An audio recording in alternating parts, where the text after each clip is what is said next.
بابا من خیلی ناراحت شدم، رفتم به دایی میگم یه 100 میلیون داری من قرض بدی من کارمو استارت بزنم. 3 تا کارخونه داره میگه ندارم. پول دایی تو.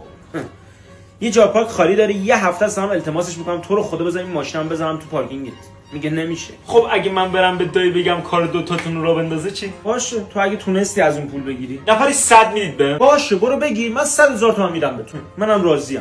برو. باشه پس من میرم باهاش صحبت میکنم. دایی جان دایی داری یه 100 میلیون کمک کنی؟ متاسفانه ندارم قربونه. بابا چی میگن؟ فکر کنم شما برای این نمیدی که فکر می‌کنی ما نمیتونیم پس بدیم، درسته؟ دقیقاً. خب من یه نظر دارم، مگه شما یه پارکینگ خالی نداری؟ آره. خب این سوئیچ ماشین بابام گرو دست شما، ماشین رو برید بذارید پارکینگ، 100 میلیون بدید به من. باشه. مرسی دایی جان. شنیدی چی گفت؟ آفرین آفرین.